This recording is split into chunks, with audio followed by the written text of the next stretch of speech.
What's the matter there, Gage?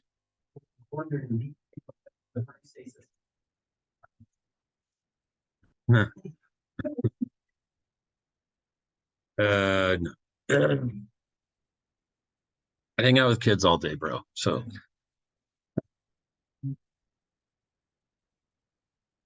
you're going to see two types of problems in this Delta assignment, and they're going to be all mixed around. First type is this, and remember that this is the kind where you're going to do the math. So this does not involve any graphing. So in a problem like this, remember the slope formula that we learned the other day is we take y2 minus y1. So like, let's just say I decide to call this y2. That's fine. So remember your subtraction problem. So I'm circling the y's. And so this is going to be my y2, and this is going to be my y1. So I'm going to write -5 minus -6. And remember, when I put -6, I have to change. If the second number is negative, you remember how we switch it to plus? And then on the bottom, I'm going to circle the x's. So this has to be x2 because it has to come from the same place as y2. So that's x2, and this is x1, right? So, I mean, if you're very patient with this, it is kind of hard to mess it up, but it's going to look like this. -9 minus -6. And remember, if the second number is negative, you have to switch it to plus. And then from here, you just got to do your fourth grade math. What's -5 plus 6? 1. And what is -9 plus 6?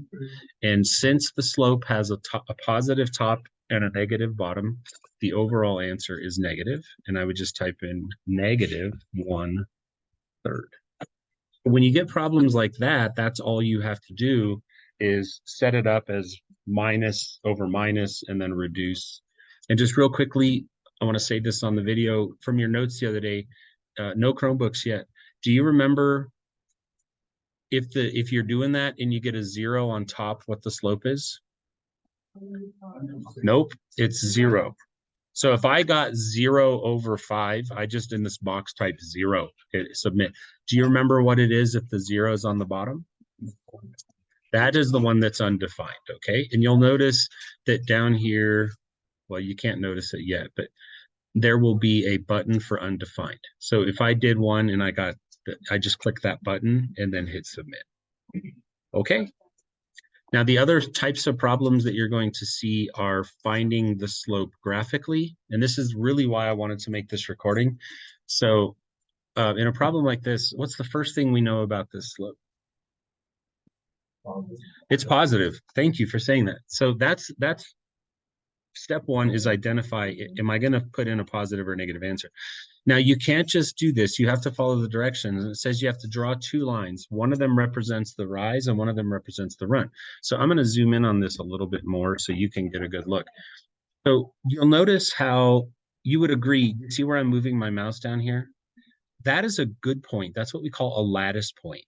Like this point where I'm at is bad because you see how it's not on a crossroads. But what I want to do is click a point like this. And now I'm going to go up until I can get across from the next lattice point, and you would agree that it's right there. So you have to do this. Delta won't even let you give an answer until you do this. So what I just did is I clicked, and I made what's called the rise. And now I have to click this point again, and then come across and click again. So you have to click to make each line. Click. And now that I've made a rise and a run, count this out for me. What is the length of this rise? What's the length of this run? And like Dallin already told us that the answer is going to be positive. So all I have to do is go and type in 4/3 and send it. But you have to click the rise, click, run, click, and then count them and type in your slope that way. Got it?